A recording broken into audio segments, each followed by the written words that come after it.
ఏలయనగా కొందరు రహస్యముగా జొరబడి ఉన్నారు. వారు భక్తిహీనులై మన దేవుని కృపను కామతురత్వమునకు దుర్వినియోగం పరచుచు ఏమంటున్నారండి? కొందరు రహస్యముగా ఎలా చేర్చబడి ఉన్నారంట? రహస్యంగా చేర్చబడి ఉన్నారు.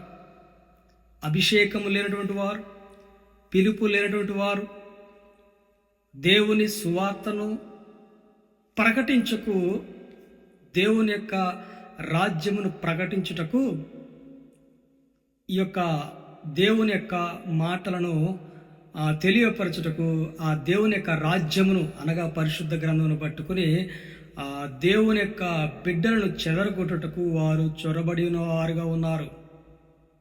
వారు ప్రవేశించినారు ఈ లోకంలోకి. దేవుని బిడ్డలమని, దేవుని విశ్వాసులమని, దేవుని యొక్క సువార్థికులమని, దేవుని యొక్క ప్రవక్తలమని, దేవుని యొక్క అపోస్తులని అనేక మంది వారు చొరబడిన వారుగా ఉన్నారు. కాబట్టి లేఖనాలు చూసిన ప్రకారముగా నా పేరు మీద అనేక మంది వారు వస్తారు. వారు తోడేళ్లు చర్మము కప్పుకొని వస్తారు. కాబట్టి నీ రక్షణ తొలగిపోకుండా నువ్వు చాలా జాగ్రత్తగా ఉండాలి. నీ ప్రేమను దేవుడు ఏదైతే ప్రేమను నీ మీద చూపిస్తున్నాడో ఆ ప్రేమ నుంచి తొలగిపోకుండా ఉండాలి. ఏదైతే దేవుడు భద్రపరిచి ఉన్నాడో యేసుక్రీస్తునందు, ఆ భద్రత నుంచి నువ్వు ఈ దుర్బోధల చేత తొలగిపోకుండా కాపాడుకోవాలనేటువంటి అత్యాసక్తితోటి, ఆ విశేష ఆసక్తితోటి, అత్యధికమైనటువంటి ప్రాముఖ్యమైనటువంటి చాలా ఎమర్జెన్సీ మరి ఆ యొక్క సిచ్యువేషన్స్లో ప్రజల యొక్క మనస్సులను, ప్రజలను దోచుకుంటున్న విధానం బట్టి చూసి యేసుక్రీస్తు వారి యొక్క సోదరుడు మరియు పనివాడు విశేష ఆసక్తితోటి మీరు చాలా జాగ్రత్తగా ఉండాలి. మీ రక్షణ నుంచి మిమ్మల్ని తొలగించుటకు అనేక మంది వారు ఎలా వస్తున్నారంట? మరి రహస్యముగా, ఏలయనగా కొందరు రహస్యముగా, చాలా మరి దొంగదారులలో వస్తున్నారు, చాలా సీక్రెట్గా వస్తున్నారు, ఒక్కసారి దృశ్యంగా కనపడతా ఉన్నారు, రహస్యముగా జొరబడి ఉన్నారు. వారి భక్తిహీనులై, వారు ఎలా ఉన్నారంట? వారు భక్తిహీనులు. దేవునికి మహిమ కలుగును గాక. దేవుని యొక్క వాక్యం సెలవిస్తుంది, వారు భక్తిహీనులు. ఈ యొక్క భక్తిహీనులు ఏ విధముగా ఉంటారన్నటువంటి లేఖనాలు కూడా మనం గమనించవచ్చు. మన దేవుని కృపను, దేవుని కృప భూమి అంతా కూడా విస్తరించబడినది. దేవుని యొక్క కృప ఈ లోకంలో ఉన్న ప్రతి ఒక్కరికి కూడా ఏ భేదము లేదు, రంగు లేదు, ఆస్తి అంతస్తు కాదు, చదువు విద్య కాదు, గ్రామము ప్రాంతము పట్టణము దేశము కాదు, ఏది కూడా కాదు. హల్లెలూయా, దేవునికి స్తోత్రం. వారు భక్తిహీనులై మన దేవుని కృపను, సో దేవుని కృప ఈ లోకంలో ఉన్న ప్రతి మానవుడికి ఆయన యొక్క చిత్తం ప్రకారంగా, పరలోకపు తండ్రి యొక్క చిత్తం ప్రకారంగా యేసుక్రీస్తు వారి యొక్క కృప సమస్తమైనటువంటి మానవ కోటికి కలిగి ఉన్నట్లుగా దేవుని యొక్క చిత్తమును యేసుక్రీస్తు ప్రభుల వారు తన యొక్క సిలువ త్యాగము ద్వారా ఆయన యొక్క కృపను అనుగ్రహించున్నారు. ఇప్పుడు చూసినట్లయితే వీరు చొరబడిన వారు ఏం చేస్తున్నారంటండి? రహస్యముగా చొరబడినటువంటి వారు. వీరికి ఒక అభిషేకం లేదు, వారికి దేవుని జ్ఞానం లేదు, దేవుని వివేచన లేదు, మరియు వారు భక్తిహీనులైన వారుగా ఉన్నారు. భక్తులు అని చెప్పుకుంటున్నారు కానీ భక్తిహీనులై మన దేవుని కృపను, ఎవరి కృపను అంట? దేవుని కృప దేనికి ఉపయోగిస్తున్నారంట? కామతురత్వమునకు దుర్వినియోగము పరచుచు. ఈ రోజుల్లో మీరు అనేక మంది సేవకులను చూసి ఉండొచ్చు, అనేక మంది పరిచారకులను చూసి ఉండొచ్చు. వారికి దేవుని కృప అనుగ్రహించబడినది, అయినప్పుడు కూడా వారి భక్తిహీనత వలన వారి కామతురత్వపు కార్యములు చేయుచు దేవుని యొక్క నామమును మేమే గొప్ప ప్రవక్తలము, మేమే దైవ సేవకులము, మేమే భక్తు పరులము అని వేషధారులు వలె ఉన్నారు. కాబట్టి వారి యొక్క బోధలలో ఉంచి నీ రక్షణ తొలగిపోకుండా నువ్వు జాగ్రత్త కలిగిన వాడిగా ఉండాలి. నీలో ఉన్న విశ్వాసం తొలగిపోకుండా జాగ్రత్తగా ఉండాలి. నువ్వు పూర్తిగా దేవుని పైన, దేవుని వాక్యము పైన ఆధారపడిన వారిగా, దేవుని వాక్యాన్ని అనుసరిస్తున్న వారుగా ఉండాలి. కానీ అనేకమైన దుర్బోధలు, వీరికి కృప ఉన్నది, దేవుని కృప. యూదా ఇస్కరియోతుకు కూడా దేవుని యొక్క కృప ఉన్నది. కానీ దేవుని కృప ఉన్నది, కానీ ఆ దేవుని యొక్క కృప ఆ యొక్క యూదా ఇస్కరియోతు గ్రహించలేని వాడిగా ఉన్నాడు. దేవుని మహిమను చూడలేకపోతున్న వాడిగా ఉన్నాడు. దేవుని శక్తిని చూడలేకపోతున్నాడు. ఎప్పుడు కూడా ఆ యొక్క యూదా ఇస్కరియోతు యొక్క హృదయం ఎక్కడ ఉందంట? ధనము పైన ఉన్నది. చివరికి ఏం కలిగిందంట? ఉరి శిక్ష. తనకు తానే ఉరి శిక్ష వేసుకుని చనిపోయినటువంటి యూదా ఇస్కరియోతుగా చూస్తున్నాడు. వీరు మరి దుర్బోధలు కలిగినటువంటి వారు, తోడేళ్లు చర్మం కలిగిన వారు, రహస్యముగా చొరబడిన వారుగా ఉన్నారు. వీరికి ఏం లేదంట?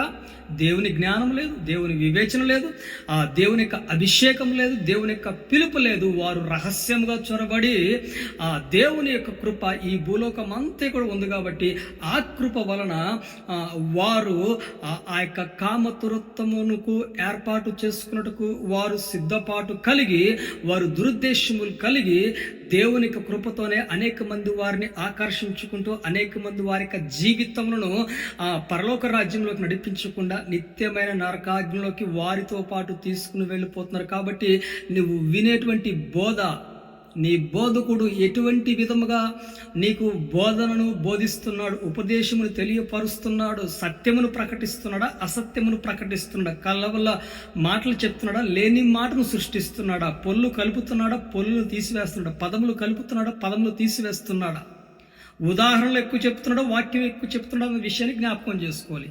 ఉదాహరణలు నీకు పని చేయవు. ఆనాడు యేసుక్రీస్తు ప్రభుల వారు ఈ శిష్యులకి అర్థము కాకపోతే ఉపమాన రీతిగా చెప్పాడు, వారికి అర్థమయ్యే రీతిలో చెప్పాడు. కానీ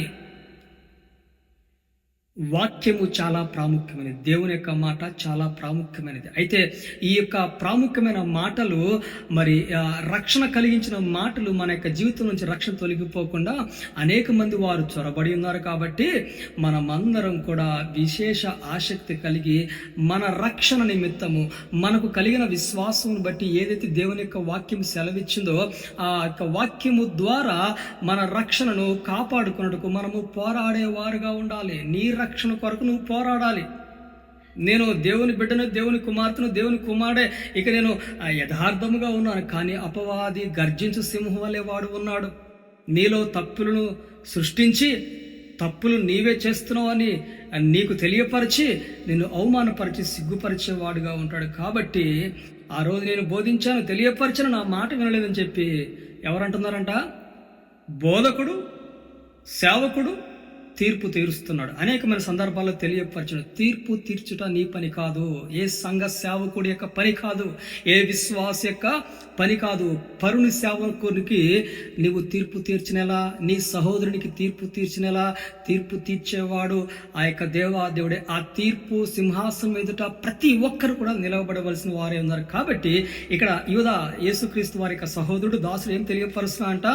ఏలైనగా కొందరు రహస్యముగా చొరబడి ఉన్నారు, వారు భక్తిహీనులై మన దేవుని కృపను కామతృత్వమునకు దుర్వినియోగపరచుచు. సో ఆ పైన 3వ వచనం చూసినట్లయితే, ఒక్కసారి అప్పగింపబడిన బోధ నిమిత్తము, ఒక్కసారి పరిశుద్ధ గ్రంథము ప్రతి మానవునికి అందించబడింది. కాబట్టి ఆ పరిశుద్ధ గ్రంథంలో దేవుని యొక్క పరిశుద్ధమైన నీతి కలిగిన మాటలను వీరందరూ కూడా దుర్వినియోగపరుస్తూ వారు కామతృత్వమును, వారి శరీర కోరికలు తీర్చుకుంటూ దేవుని యొక్క కృపను దుర్వినియోగం చేస్తున్నారు. ఒకవేళ ప్రియ సంగమా, ఈ రాత్రి కాలశంలో వాక్యం వింటుంటే నువ్వు కూడా ఏదైనా విషయంలో ఒక పొరపాటున నువ్వు దేవుని యొక్క సత్యమైన మాటలకు 23వ నిర్గమాకాండం 23వ అధ్యాయంలో చూసినట్లయితే, లేని మాటను సృష్టించకూడదు, లేని మాటను పలకకూడదు. వారన్నారు వీరన్నారని మనము పలకకూడదు. మనము క్రైస్తవులు అవునంటే అవును, కాదంటే కాదు అనే వారుగా ఉండాలి. సో ఎప్పుడైనా నువ్వు బోధించబడుతున్నప్పుడు, నీకు బోధ తెలియపరుస్తున్నప్పుడు, ఉపదేశం పొందుకుంటున్నప్పుడు అది వాక్యము సత్యానుసారంగా ఉందో వాక్యానుసారంగా గ్రహించాలి. సో గ్రహిస్తున్నప్పుడు సత్యమేది, నిజమైన బోధకులు ఎవరు, రహస్యంగా చొరబడిన బోధకులు ఎవరు, అభిషేకం కలిగిన బోధకులు ఎవరు, ఇదన్నీ కూడా నీకు తెలియపరచబడుతున్నప్పుడు నీ రక్షణ నుంచి నువ్వు తొలగిపోవు. ఇది గమనించవలసిన అవసరం నీకు ఉన్నది. నువ్వు గమనించాలి తప్పకుండా. ఒకళ్ళు నువ్వు గమనించకపోతే నీ రక్షణ దుర్వినియోగం అయిపోతుంది, నీ రక్షణ నశించిపోతూ ఉంటుంది, నీ విశ్వాసం బలహీనం అయిపోతూ ఉంటుంది. హల్లెలూయా, దేవునికి స్తోత్రం. ఈ యొక్క మరి దేవుని యొక్క కృప ప్రతి ఒక్కరు కూడా పొందుకుంటారు. అయితే వీరేం చేస్తారంట, కామముతోటి వారి కనులు, చూపులు, ఉద్దేశం, హృదయాంతరంగం అంతే కూడా ఆ శరీర కోరికలతోటి, దుర్వ్యసనములతోటి వారి తలంపులు ఉంటాయి. ఒకరి యొక్క పొట్టను మరి కొట్టేవారు గాను, ఒకరి సంపాదన దోచుకునేవారు గాను, ఆ గొర్రెల యొక్క చర్మమును దోచుకునేవారు గాను, గొర్రె యొక్క మాంసం తినేవారు గాను ఉంటారు. కానీ గొర్రెకు గాయములైతే, గొర్రెకు దెబ్బలు తగిలితే, గొర్రె బలహీనమైపోతే వాటిని కాపాడేవారు లేరు, వారిని రక్షించేవారు లేరు, వారికి గాయములు కట్టేవారు లేరు. కాబట్టి సత్యమైన బోధకులు ఎవరు, అసత్యమైన రహస్యంగా బోధించబడుతున్న వారు ఎవరని గ్రహించి నీ యొక్క రక్షణను నువ్వు కాపాడుకునేవారుగా ఉండాలని యేసుక్రీస్తు వారి యొక్క సహోదరుడు, యేసుక్రీస్తు దాసుడు యూదా మనందరికీ తెలియపరుస్తున్నాడు. దేవునికి స్తోత్రం కలుగ. సో రహస్యంగా చొరబడి ఉన్నారు వారు, భక్తిహీనులై మన దేవుని కృపను కామతురత్వమునకు దుర్వినియోగపరచుచు మన అద్వితీయ నాథుడును, అద్వితీయ దేవుడు యెహోవా దేవుడు, అద్వితీయ కుమారుడు యేసుక్రీస్తు ప్రభుల వారు అద్వితీయ నాథుడు. సో అద్వితీయ అంటే ఏకైక నాథుడు, ఏకైక యేసుక్రీస్తు, ఏకైక యెహోవా దేవుడు ఏమన్నా అంట, అద్వితీయ నాథుడును మన ప్రభువైన యేసుక్రీస్తును విసర్జించుచున్నారు. ఒకవేళ కనుక రోమపత్రిక 1వ అధ్యాయము 17 నుంచి 32 వచనాలకు చూసినట్లయితే అక్కడ విసర్జించుచున్న వారి యొక్క ప్రవర్తన అంతా ఉంటుంది. అక్కడ దేవుడిని ఏ విధంగా విసర్జిస్తున్నారు, ఎవరు విసర్జిస్తున్నారు? నీ భర్త విసర్జిస్తున్నాడా, నీ భార్య విసర్జిస్తుందా, నీ పిల్లలు విసర్జిస్తున్నారా, నీ యొక్క రక్త సంబంధికులు విసర్జిస్తున్నారా? ఎవరైనా సరే అక్కడ రోమపత్రిక 1వ అధ్యాయం 18వ వచనం నుంచి 32 వచనాల వరకు దేవుడిని విసర్జించుతున్న వారి గురించి అక్కడ తెలియపరచబడతా ఉంటుంది. కాబట్టి ఇక్కడ ఏమంటారంట, రహస్యంగా చొరబడిన వారు ఏం చేస్తున్నారంట, అద్వితీయ నాథుడును ప్రభువైన యేసుక్రీస్తును విసర్జించుతున్నారు. ఈ తీర్పు పొందుటకు వారు పూర్వమందే సూచింపబడిన వారు. సో ఈ యొక్క కామతురత్వమును, దుర్వేగమును విసర్జించుతున్నటువంటి దాన్ని బట్టి వీరు ముందే తీర్పు తీర్చబడిన వారుగా ఉన్నారు. దేవునికి స్తోత్రం కలుగును గాక, దేవునికి ఘనత కలుగును గాక. సో ఈ లేఖనాన్ని గమనించుకున్నట్లయితే యేసుక్రీస్తు వారి యొక్క దాసుడు అండ్ యేసుక్రీస్తు వారి యొక్క సహోదరుడు దేవుని వలె, యేసుక్రీస్తు వారు వలె బోధిస్తున్నాడు. ఉదాహరణకు కొన్ని లేఖనాలు తెలియపరుస్తున్నాను. మత్తయి సువార్త కొండ మీద ప్రసంగం చేస్తున్నప్పుడు యేసుక్రీస్తు ప్రభువారు 5, 6, 7 అధ్యాయాలు చూసినట్లయితే అక్కడ 6వ అధ్యాయంలో ఇక్కడ ఎలా ఉంటున్నారంట, రహస్యంగా చొరబడిన వారుగా ఉన్నారు. దేవుని యొక్క కృపను కామతురత్వమునకు దుర్వినియోగం చేసుకుంటున్నారు. అండ్ వారు దేవుడిని విసర్జించుతున్నారు మరియు భక్తిహీనత కలిగిన వారుగా ఉన్నారు. అండ్ ప్రాముఖ్యంగా ఈ 4 వచనాల్లో కూడా చూసినట్లయితే మొట్టమొదటిగా దేవుని చేత మీరు అందరూ కూడా ప్రేమించబడుతున్నారు అండ్ దేవుని చేతిలో భద్రపరచబడిన వారుగా ఉన్నారు. మీరందరూ కూడా వాక్యాన్ని చదివినట్లయితే మీకు అర్థమవుతుంటుంది. మరలా చదవడానికి ప్రయత్నించండి. అండ్ 2వ వచనంలో చూసినట్లయితే మీకు కనికరము, సమాధానము, ప్రేమయు విస్తరించును. సో భద్రముగా మీరున్నారు.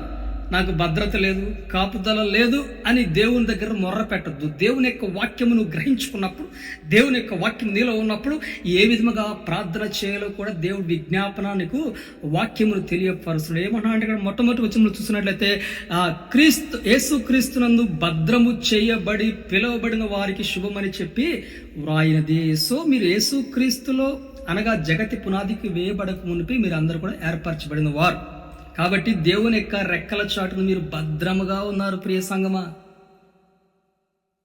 నాకు ఆపద వచ్చేస్తుంది, అప్పులు వాళ్ళు వచ్చేస్తున్నారు, నాకు బలహీనమైపోతున్నాను, నాకు మరణం సంభవిస్తుందేమో, నేను సాక్షిగా ఉండలేనేమో, నేను దేవుని యొక్క నామాన్ని మహింపడుతున్నా, ఆందోళన చెందమాకు. నువ్వు దేవుని ప్రణాళికలో ఉన్నావంటే తప్పకుండా దేవుని యొక్క నామాన్ని మహింపరిచి ఆయన యొక్క అద్భుత ఆశ్చర్యమైన మహత్కార్యములను చూసి దేవుని సాక్షిగా ఈ లోకంలో అనేక మంది వారికి వెలుగును కనపరిచి, దేవుని యొక్క వెలుగు అనగా యేసుక్రీస్తు ప్రభువు, ఆయన యొక్క సాక్షిని బట్టి ఆయన యొక్క వెలుగును, ఆయన యొక్క నామను ప్రకటించే కుమారుడిగా దేవుడు నేను నిలబెట్టుటకే దేవుడు ఎంచుకుని ఉన్నాడు. అందుకే నీకు రక్షణ మారు మనసు ఇచ్చాడు. కాబట్టి ఆ రక్షణను చాలా జాగ్రత్తగా కాపాడుకోవాలి. దేవునికి స్తోత్రం. 4వ వచనంలో చూసినట్లయితే, 3వ వచనంలో చూసినట్లయితే యూదా విశేష ఆసక్తి కలిగి, అత్యంత ఆసక్తి కలిగి, మనకు వరదలు వచ్చినాయనుకోండి ఏం చేస్తారు, రెడ్ అలర్ట్ మనకు అలర్ట్ చేస్తారు. అట్లాగే మన యొక్క విశ్వాసులకున్న రక్షణ తొలగిపోకుండా ఒక రెడ్ అలర్ట్ లాంటి ఒక ఎమర్జెన్సీ ఒక లెటర్ పత్రికను మనకు రాస్తా ఉన్నాడు. నీ రక్షణను కాపాడుకుంటూ నువ్వు పోరాడాలి. ఎవరి దగ్గర నుంచి నువ్వు ఎవరిని పోరాడాలంటే అబద్ధ బోధకులు, రహస్యంగా చొరబడినటువంటి బోధకులు, అభిషేకం లేనటువంటి బోధకులు, వారి మాటల నుంచి నువ్వు చాలా జాగ్రత్తగా ఉండాలి. వారు ఎలా ఉన్నారంట? కామతురత్వం కలిగి, దేవుడిని విసర్జిస్తూ భక్తిహీనత కలిగిన వారుగా ఉన్నారు. కాబట్టి వీరికి ముందే దేవుడు తీర్పు తీర్చి ఉన్నాడు. ఇప్పుడు మత్తయి సువార్త 6వ అధ్యాయంలోకి వెళ్దామండి. మత్తయి సువార్త 6వ అధ్యాయం 5వ వచనం చూసినట్టు తీర్పు గురించి మనం అక్కడ లేఖనాలు తెలియపరచబడుతుంటాయి. కాబట్టి ఒకసారి ఆ యొక్క లేఖనాలు కూడా చూసుకుంటూ మనం అందరం కూడా ముందుకు సాగి కూడా ప్రయత్నించేద్దాం. 6వ అధ్యాయము 5వ వచనం చూద్దాం. మరియు మీరు ప్రార్థన చేయనప్పుడు వేషధారుల వలె ఉండవద్దు, మనుషులకు కనబడవలనని సమాజ మందిరంలోను వీధుల మూలలలోను నిలిచి ప్రార్థన చేయట వారికి ఇష్టము. వారి తమ ఫలము పొంది ఉన్నారని నిత్యముగా మీతో చెప్పుచున్నాను. దేవునికి స్తోత్రం. వారు ఎప్పుడు పొందుతున్నారంట? వారు నిత్యముగా వారు ఫలము పొంది ఉన్నారని చెప్పేసి దేవుడే, యేసుక్రీస్తు ప్రభులు వారు స్వయంగా కొండ మీద ఇజ్రాయేల్ ప్రజలకు దేవుడు బోధిస్తా ఉన్నాడు. అరణ్యంలో చీకటిలో సంచరిస్తున్నటువంటి దరిద్రులను, దీనులను బట్టి, పాపులను బట్టి, సుంకరులను బట్టి దేవుని యొక్క రాజ్యం గురించి తెలియపరుస్తుంది. దేవుని యొక్క రాజ్యాంగం ఏం తెలియపరుస్తుందంట? మీరు ప్రార్థన చేయనప్పుడు వేషధారుల వలె ఉండద్దు. వీరు భక్తిహీనత కలిగిన వారు, కామతురత్వం కలిగిన వారు, దేవుడిని ఏకైక నాథుడి యొక్క కృపను, ప్రేమను విసర్జించుచున్నారు. కాబట్టి వీరు వేషధారుల వలె ప్రార్థన చేయకూడదు. రహస్యం పొందినట్టు నీ యొక్క దేవాదేవుడు నీ హృదయాంతరంలో దేవునితోటి నువ్వు రహస్యంగా హృదయాంతరంగంతోటి, పూర్ణాత్మతోటి, పూర్ణ బలముతోటి, పూర్ణ శక్తితోటి మనం ప్రార్థన చేస్తున్నప్పుడు దేవుడు నీ స్వరము వింటాడు. ఆయన యొక్క గొర్రెల స్వరం వింటాడు. ఆయన గొర్రెలు ఆయన స్వరమును వింటాయి, ఆయన మాటను వింటారు. సో వేషధారుల వలె నేను ప్రార్థన చేస్తున్నాను కాదు. వేషధారుల యొక్క తీర్పు తీర్చబడింది. మనం వేషధారుల వల్లే ఉండకూడదు. ఒక మ్యూజిషియన్ ఒక మ్యాజిక్ చేసేవాడు ఏం చేస్తూ ఉంటాడు? వాడు రంగులు వేసుకుంటాడు, వాడు సందడి చేస్తూ ఉంటాడు. ఆ క్షణానికే చెదరగొట్టు పొట్టు వలె వెళ్ళిపోతూ ఉంటాడు. కొద్ది క్షణాలు ఉంటాడు, ఎంటర్టైన్మెంట్ చేస్తూ ఉంటాడు, వెళ్ళిపోతాడు. అపవాది ఎలా ఉన్నా అంట? యోబు గ్రంథంలో చూసినట్లయితే అపవాది నువ్వు ఎక్కడి నుంచి వచ్చావంటే, నేను భూమి మీద అటు ఇటుతూ తిరుగుతూ ఈ యొక్క దేవదూతల మధ్యలోకి నేను వచ్చానని చెప్పేసి యెహోవా దేవుడికి తెలియపరుచు. సో ఒక మ్యూజిషియన్ కావచ్చు, ఒక వేషధారణ కలిగిన కావచ్చు, ప్రాముఖ్యంగా ఈ సినీ రంగాల్లో పనిచేస్తున్న వేషాలు వేసుకున్నటువంటి వారు అండ్ వేషాలు వేసుకునేవారంటే చాలామంది నాటకాలు ఆడకు ఏమంటారంట? నాటకాలు ఆడకు, అబద్ధాలు చెప్పకు. అబద్ధాలు చెప్పేవాళ్ళు వేషధారణ కలిగిన వారు, నాటకాలు ఆడేవారు వేషధారణ కలిగిన వారు, లేని వార్తలు సృష్టించేవారు వేషధారణ కలిగిన వారు. కాబట్టి ప్రియ సంగమా, ఈ రాత్రి కాలస్యంలో మనం ప్రార్థన చేస్తున్నప్పుడు చాలా రహస్యంగా, చాలా భక్తితోటి ప్రార్థన చేయాలి. వీరందరూ కూడా తీర్పు తీర్చబడినట్లుగా మనం అందరం కూడా చూస్తున్నాము. అదే లేఖనాలను కూడా ఇంకొక వేషధారణ కూడా మనం చూడొచ్చండి. ఆ కింద లేఖనాల్లో చూసినట్లయితే మనకు తెలియపరచబడతా ఉంటుంది. ఇంకా 6వ వచనం చూద్దాం, దయచేసి జ్ఞాపకం చేసుకోండి. మీరు ఉపవాసము చేయనప్పుడు వేషధారుల వలె దుఃఖముఖులై ఉండకుడి. తాము ఉపవాసము చేయుచున్నట్టు మనుషులకు కనబడవలనని వారు తమ ముఖములను వికారం చేసుకుందరు. సో అయితే సంఘాల్లో ఉపవాస కూడికలు పెట్టుకుంటారు. అది సంఘ క్షేమం కొరకు, సంఘ అభివృద్ధి కొరకు, పట్టణము అభివృద్ధి కొరకు, రాజ్యములు ఎస్తేరు తన రాజ్యము కొరకు ఉపవాసమును ప్రకటించింది. యోనా యొక్క నినివే పట్టణము నిమిత్తము ఆ రాజు ఉపవాసమును ప్రకటించి గోనిపట్ట కట్టుకుని ప్రార్థన చేస్తూ ఉన్నారు. సో దేశ రక్షణ కొరకు, పట్టణం కొరకు, సంఘం కొరకు ప్రార్థన చేయొచ్చు. కానీ నీవు ప్రత్యేకంగా ఉపవాసం చేస్తున్నప్పుడు వేషధారుల వలె మనము ఉండకూడదు.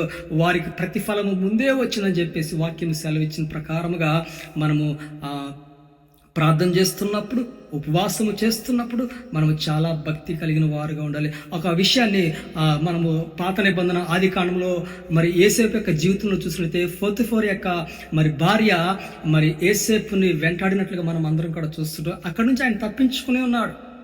ఆయన శరీర ఆశలకు లోబడలేదు. అయితే ఇంకొక విషయం మీ అందరికి తెలియపరుస్తా.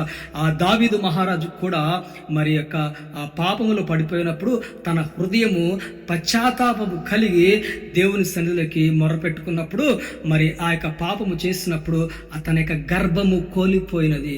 మరలా పశ్చాత్తాపడినప్పుడు ఒక చక్కటి కుమారుడిని ఇచ్చి ఉన్నాడు. ఈ యొక్క రాత్రి కాల సమయంలో ఇప్పుడు వరకు కూడా అనేక మంది మనుషులు ఎదుట వేషధారణ కలిగిన వారుగాను, భక్తిహీనత కలిగిన వారుగాను, దేవుడిని ఏ విషయంలో దేవుని యొక్క వాక్యము కాకుండా ఎవరైనా ఏమైనా అనుకుంటారని చెప్పేసి దేవుని మాటను విసర్జించి ఉన్నావేమో జ్ఞాపకము చేసుకుని మనము పశ్చాత్తాపం కలిగి ఉన్నట్లయితే మరి ఆ యొక్క తీర్పు నుంచి మనము తొలగించబడి, ఆ భక్తిహీనత నుంచి తొలగించబడి, ఆ యొక్క విసర్జించినటువంటి మాటలు, దేవుని ఏదైతే మాటలు ఉందో లేని మాటను పుట్టింపకూడదు. నీ మాట అవునంటే అవును, కాదంటే కాదనే మాటలకు అనేక మార్లు నువ్వు తొలగిపోయి ఉంటావు. కాబట్టి ఈ రాత్రికాల సమయంలో యూదా ఏమంటాడంటే, మరి అనేక మంది వారు చొరబడిన వారుగా ఉన్నారు, రహస్యంగా చొరబడిన వారుగా ఉన్నారు.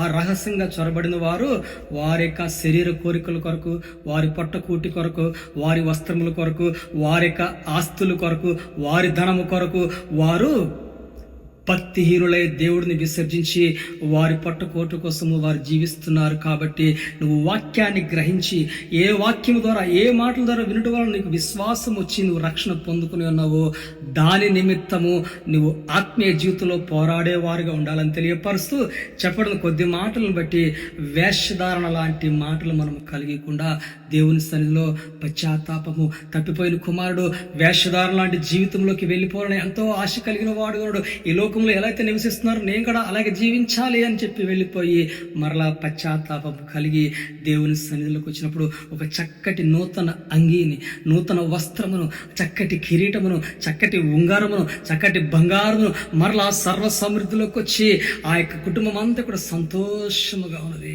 నువ్వు పశ్చాత్తాపం కలిగినట్లయితే లేని మాటలు అనేకమైన సృష్టించి ఉండొచ్చు. నీ మాట అవునంటే అవునుగా లేకుండా అనేక మార్లు తొలిపోయి ఉండొచ్చు.